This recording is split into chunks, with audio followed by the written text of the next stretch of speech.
One of the complaints that I've heard from teachers down through the years as it relates to administration is that when they do get into the hallway or whenever they do get into the classroom, that a lot of the conversations are surround being corrective, trying to correct this Mm, problem or trying to right. correct this thing, or for heaven's sake, being so concerned that the essential question wasn't up on the board that day, and just trying to what could leaders do instead of being corrective? What could they do whenever they went into the classroom?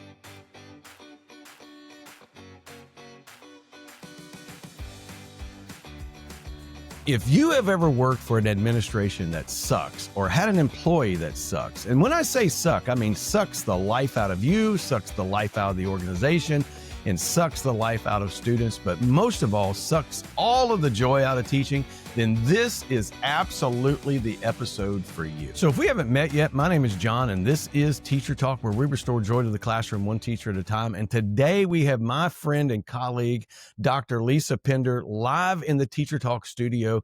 She is a fellow educator and a licensed mental health counselor here in Florida. And so, Lisa, introduce yourself to the Teacher Talk community. Well, hi, everybody, and thank you so much for having me on here. So, yes, my name's Lisa. I have been an educator for almost 30 years, which is kind of hard to believe. Done everything from behavior specialist to ESE teacher and autism coach. But more importantly, I really find it that I have been able to bring my licensed mental health counselor side into that by helping out teams and schools just live a little bit more effectively and keep that joy in teaching, because we have to focus on what we can control and what solutions we can bring to the table, because we know how much we are impacted by all the craziness and the things that suck in the system that we might be in.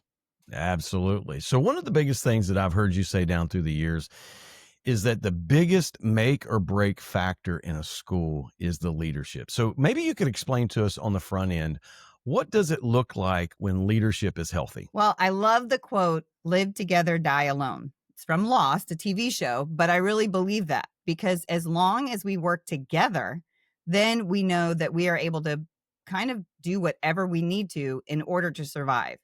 When we're alone, when we are these separate islands, it's really difficult. And that comes all from leadership, because they are the thread that brings us together. And if that thread is broken or frayed, that's when you start to see some of those outlier groups really get louder. And sometimes we might have that employee that is very loud, and it just takes the fun out of our day. It absolutely and it does. impacts everybody. It absolutely does. And one of the symptoms of teacher burnout is isolation. And it's the idea that the classroom, first of all, is autonomous, but then the teacher isolates himself further in the classroom, and they begin to think, I'm the only one. I'm the only one dealing with this. And that has a profound effect, I think, across the spectrum of a school. And I think the role of leadership is to try to somehow bring cohesion about the organization. What could leaders do that would help eliminate some of that isolation? Well, what's really interesting and something I want to call attention to is understanding that we can all be leaders. So while I think we rely a lot on administration, it's super important for them to make that connection. A lot of the times, many of us can relate to the fact that principals and assistant principals tend to stay in their offices, and they don't really come and mingle. One of the best principals I ever had the pleasure of working with down in Broward, he made it a point to be in the hallways when the kids were in the hallways, and his presence was known. That was felt by the teachers because there was a connection. He demanded respect. When he was there, there was respect, and the teachers felt it. And again, there's that thread that brings everything together. Unfortunately, a lot of administrators stay in their offices, or when they do walk through the halls, they're really not even seen because they're just walking to maybe say, yeah, I did that today, and they can check that box. So one of the complaints that I've heard from teachers down through the years as it relates to administration is that when they do get into the hallway or whenever they do get into the classroom, that a lot of the conversations are surround being corrective, trying to correct this Mm, problem or trying to right. correct this thing, or for heaven's sake, being so concerned that the essential question wasn't up on the board that day, and just trying to what could leaders do instead of being corrective? What could they do whenever they went into the classroom? So then maybe that's where I'm trying to explain a little bit more with the connection, right? A lot of the times, so many leaders have to walk through because there's a walkthrough or a checklist or Right. something that they're supposed to do that day. Yeah, they got to And do it. right. And we get that. And that's fine. But where's the connection? Where's the at a girl or at a guy and saying, Mhm. I like what you did here. And it goes to gratitude too, which we'll talk about as far as teachers are concerned in a little bit. Right. But what can we show? What encouragement can we give as leaders to others? Because they need support just as much as they need correction. In fact, they need more support than they need correction. I would So, agree. and that I think is just missing. I think they get so locked into whatever checklist that they have to do that day that they forget. So hopefully, if there's any administrators watching, at least this could be a reminder to take that time to encourage, to connect uh, on a different level than just checking off a box. Hey, teacher, I don't want to take time away from our conversation, but I do want to ask you if you found any value or any encouragement in our first segments right there, would you consider go ahead and subscribing and follow along with Teacher Talk? Also, if you look down in the description box, there's all kinds of free resources down there that we want you to have. They're specifically for you and specifically for teachers. And more than that, if you like these types of talks and specifically the issue of burnout and need more help, look at the top. There's linked videos up there and you can check them out. Now, back to Lisa. So, I think in fairness to administrators is that there's a culture in education that has turned administrators into checklist checkers. The culture in school administration is not the same type of leadership that you might see in a different organization. It's solely intended to be administrative. Right. And administrative leadership, as important as it is, does not necessarily make connections to employees. So maybe one of the things that that administrators could do, and you correct me if I'm wrong, maybe they could go into a teacher's classroom, sit down and just have a conversation about what they did over the weekend, and then end the conversation by saying, "Hey, I want you to know I really appreciate you and what you do." What do you think about that? Am I off Right. track? No, totally on track because I think what is it? It's for every no, there should be 3 yeses, when it comes to parenting or whatever else. For every thing that you deny, that you make sure that you give those yeses. So I think the same thing goes for administrators. So if I have to come to you and give correction, I want to make sure that I'm also saying some good things. Same thing goes when we call Hmm. parents, right? We just don't want to dump all the bad things about what your kid did at school today. We need to find the good things and we need to be able to say things that they've done well and things that we like about students. Right. As a parent, how many times have we made phone calls and we call a parent and you hate my kid? No, sorry. Believe me, I get that quite often. All you do is call up here and gripe about my kid, and it's Ex- sometimes it's true. right. And There's. sorry. Go ahead. You're good. So it's just that we need those reminders as well. And I think exactly what you said with administrators, they've been told, get this report done, get this information to me, get this data. And they get so focused on like numbers that they forget the human aspect of this job. Sure do. There's an old cliche, when mama's happy, everybody's happy. When mama's mad, uh, everybody's mad. And I Right. think that kind of fits into our scenario right here. When the rank and file teachers are happy, right, Mm-hmm. and feel appreciated, then the organization is happy and it performs better overall.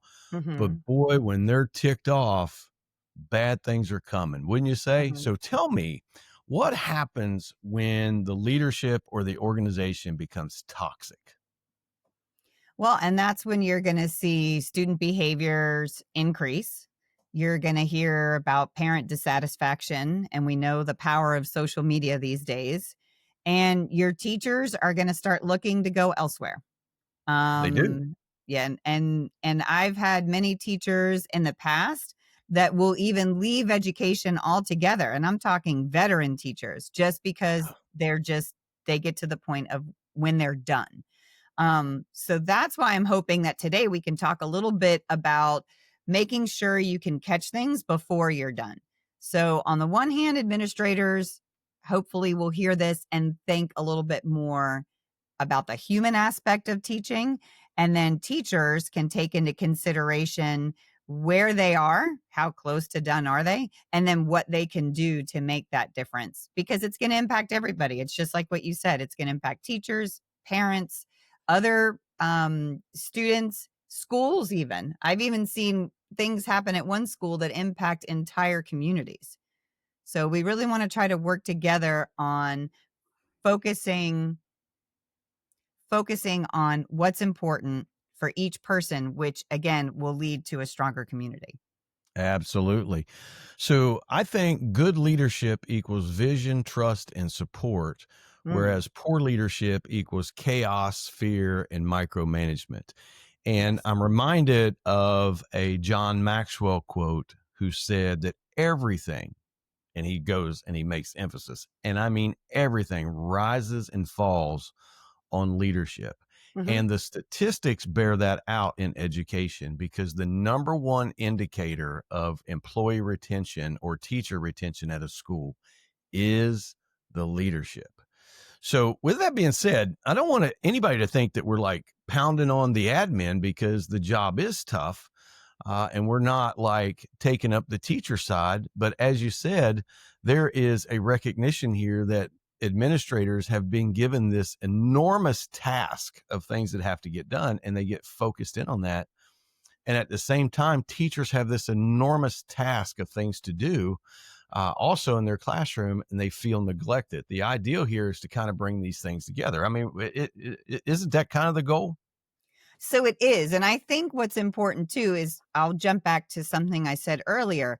It doesn't always have to be the principal or assistant principal that is the quote unquote leader. A lot of the times we have people in our organizations that have strong leadership skills, that can rally the troops, so to speak, and be the cheerleader. So it should Hmm. come from a team approach. And when you have someone like that, cultivate it, encourage it, don't be intimidated by it. And that's, I think, something that we really need to keep in mind, because like you said, many times a lot of actions, at least from what I've experienced from administrators, has been from a place of fear. Right. Fear of unions, fear of teachers, fear of superintendents. So but when you can kind of think outside that fear box and think more along the lines of, how can I encourage everybody? How can I motivate people? How can I let them live their personal best? That's going to Hmm. impact everybody. That's going to impact your test scores for that box that you need to check. That's going to impact your students and impact your parent satisfaction. And I just think it's something that is just overlooked way too often. I think burnout has a ripple effect. And, Hmm. I think administrators are burnout. I think teachers are burnout. Hmm. I think students are burned out with Yes. the emphasis on test, test, test, test, test, and do, Hmm. do, do, do, do. And I think families are burned out. I think they're burnout on, schools. I think they're burnout on public education in general. And so we have this perfect storm right here. And Hmm. so one of the things that we want to talk about is, why does community matter? And you've spent decades working with families and schools. And so why is community such a critical foundation for both mental health and education? Well, so it's systems, right? If you look at the system as a whole, we can't take just one part out, because that doesn't work. You have to look at everything that's put together. Hmm. It's like taking a car engine and only taking the spark plug out. You know what I mean? It's a whole system. It's a whole unit. So that's one of the biggest things when it comes to mental health. We have to look at every piece. You need to talk to the parents and see what's going on at home. Maybe they're doing something at home that we can implement at school, or vice versa. It's a team approach. I go back to the live together, die alone motto.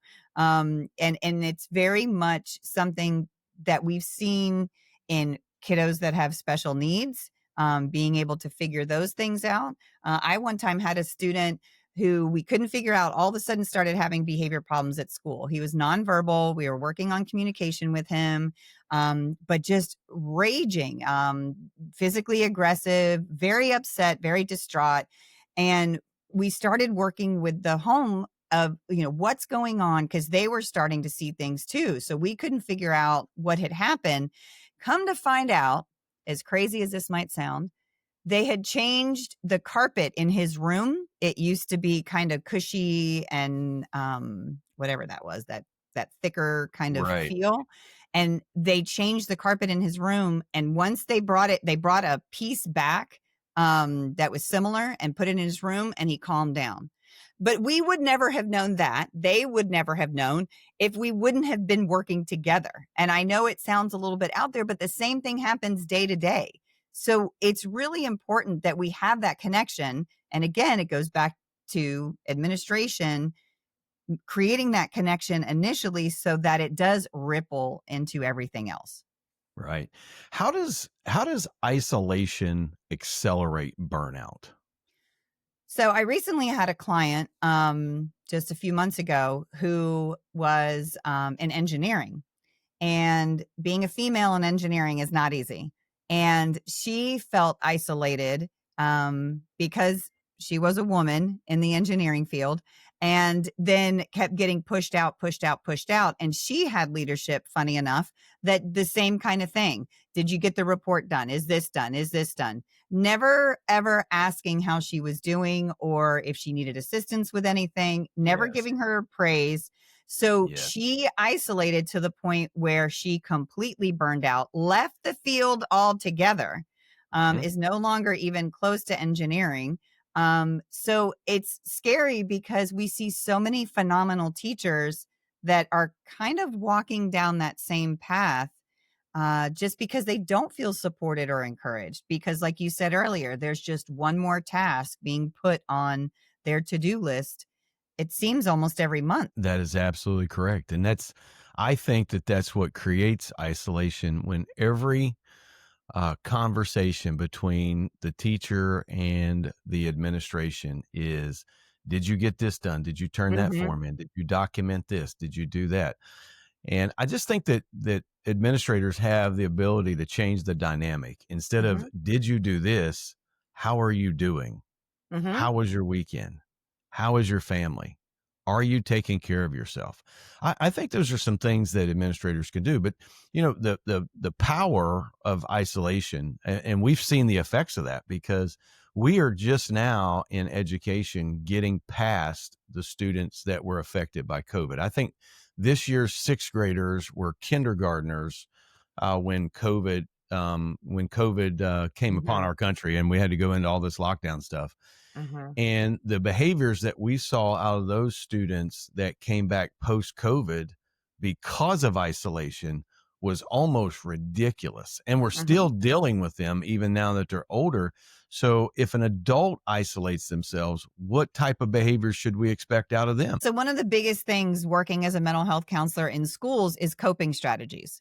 One of the biggest things working as a mental health counselor in private practice is coping strategies. Are we just It's almost like we forgot how to cope when things are negative or when things are upset or we are upset. And we're seeing it in society today. I mean, we're seeing people not being able to handle their emotions at all. And so that regulation is just missing. So it's really important. Again, I think when we talk about administration and school culture, it's that foundation. Like, what are we building from? If we have a solid foundation, we're building strong things. If we have a weak foundation, we're watching things fall. And I Mhm. think we can only watch things fall for so long before we either burn out or we leave. And it's come to a point where, as far as mental health is concerned, we really need to start taking care of ourselves, which will have the ripple effect on everything else. And it's a lot, but it's totally doable. And I think that's what the difference is. I think sometimes we get caught in that loop of everything that's wrong. And kind of what we are expecting our administrators to do is tell us some of the things that are right. I think we need to do that Mhm. with ourselves as well. That's probably a good idea. I got to tell you, I struggle with negative talk, as you Mhm. know. Yes. I've had to go into your office and kick rocks many days and complain. So there's that. So connection isn't just nice; it's actually survival, wouldn't you say? Mhm. It's a necessity. I mean, It the absolutely connection is is. a necessity. So Um, go ahead. no, I'm just again, I go back to systems. If you put a puzzle together and you're missing one piece, it's incomplete. So that's your system. If you put all your pieces together but one person's missing, even just one, it's not complete. So that's where I think administrators need to look a little bit differently. We always hear about the big picture, right? Well, I'm looking at the big picture. Okay, see the big picture. Notice that that person doesn't come to your faculty meetings. Notice that that person takes a lot of days off because that all impacts everybody around them, right? Just like our students. Our students, Absolutely. if we give one student a fidget and we don't give it to well, why does he get to get the fidget and I don't? Yep. And we have to level that playing field and talk about foundations and who needs what, hmm but be able to include everyone. hmm So it's very interesting because I think I've heard that phrase. I'm looking at the big picture. We got to see the big picture as administrators 100,000 times.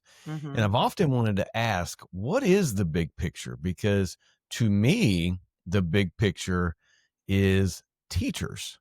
Mhm. Because without the teachers, you don't have a picture. Mhm. Once you lose the confidence of those who are in the classroom, whatever your big picture is, it's lost. It's Mhm. gone. And it's not going to be regained anytime soon. That is just my perspective. As I understand John Maxwell, everything rises and falls on leadership. So if a group wanted to have a community or is trying to build community, what happens when the leadership blocks it? What happens if they, seemingly don't like the development or what they see as factions in their organization, and then they work to kind of snuff that out? How do you handle that? So funny enough, I've seen this firsthand. When I was down in Broward, it wasn't necessarily administration; it was an outside force that didn't like how we were running things, and maybe it's just the oppositional defiant 10-year-old in me, but Right. the more you push against me, sometimes that's when I stand up even straighter. And it Yeah. depends again on your leaders. And that's where I think it's really important to be connected. So when we do talk about the big picture, funny enough, why aren't I included in the big picture if I'm part of the process and part of the system? So why don't you show me that? And in the same light, if you're trying to push me down, then show me how you're trying to raise me up. I Right. know I and yes, we've had many amazing conversations about negative talk, negative thoughts. What do you do with them? And that's where I always come back with, well, what are you replacing them with?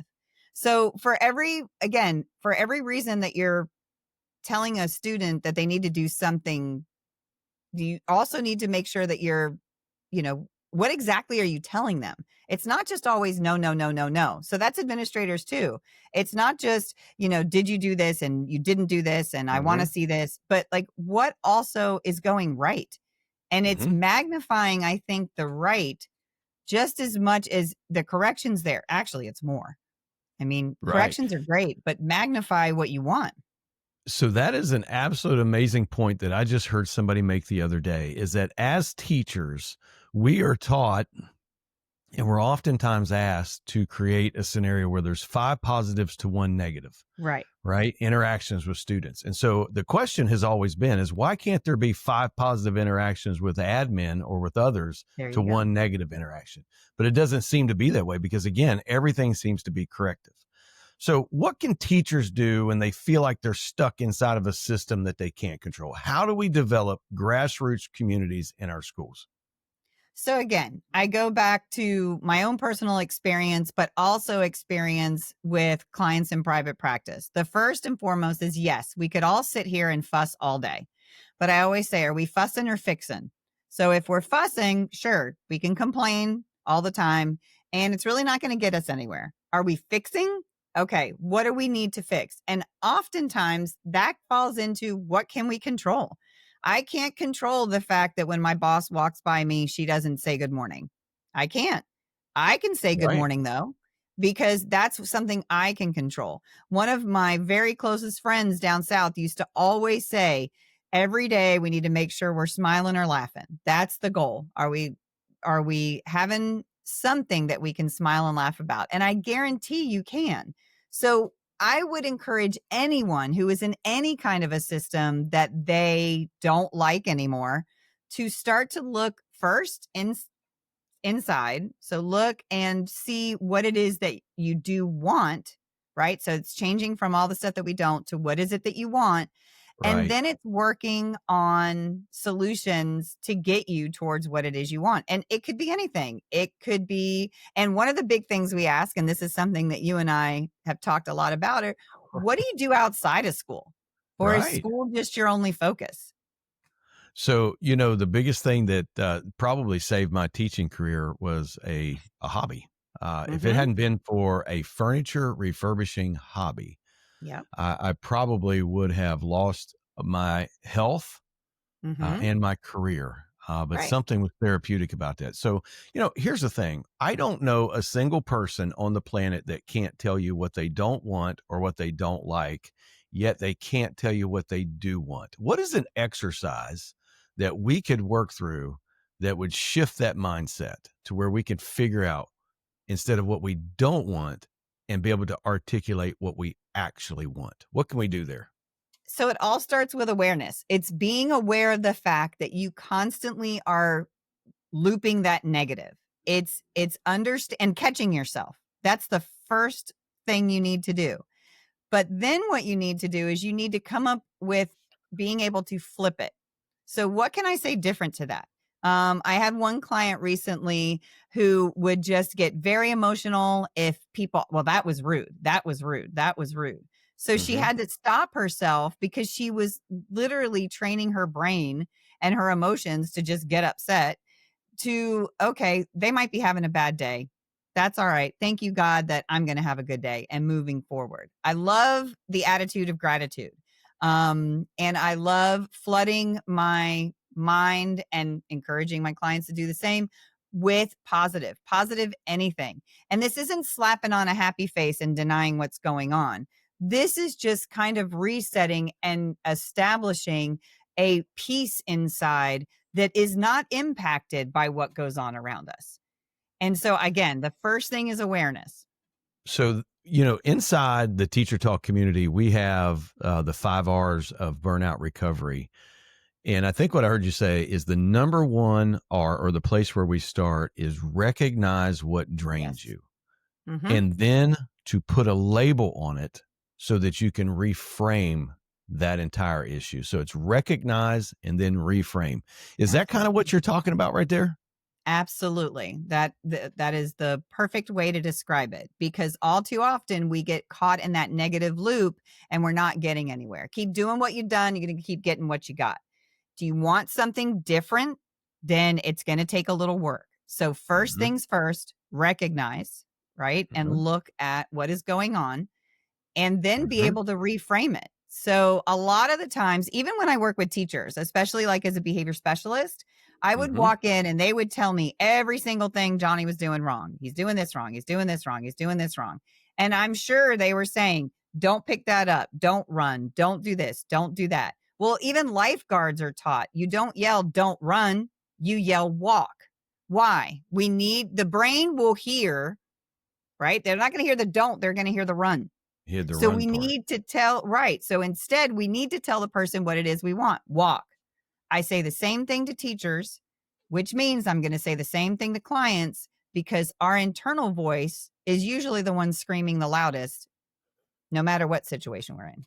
So we just get fixated on all the things that we don't want. And does that like create a loop in our brain to where we can't really articulate what we do want. And I hate to throw a plug in here, but I'm going to, that both of us serve as coaches to Mm-hmm. other teachers around the world. And that is the importance of coaching, isn't it? Is that somebody from the outside can interrupt the loop that takes place in our brain. Am I off track on that? Hey, teachers, thank you for tuning in with part 1 with Dr. Lisa Pinder. And a moment ago, you heard me mention something about coaching. And in part 2, I'm going to talk more about how coaching not only saved my career, but it literally physically saved my life. And so I don't want you to miss out on that. And that's going to come out next week. But until then, there's a few things I'd like for you to do. Number 1, I'd like for you to go down into the description box. There's all kinds of resources down there. They're free, 100% free, and they're always free. Number 2, there's a link that you can book a coaching call with me. I want you to go ahead and do that. And we can go through the 5 R's of burnout recovery. It'll absolutely 100% transform and change your life and your teaching career. But number 3, there's some things that YouTube want you to do. They want you to watch both of these videos up here, and they want you to hit that button and subscribe to the Teacher Talk community. And we'll be back next week with part 2. But until then, you stay strong and keep teaching.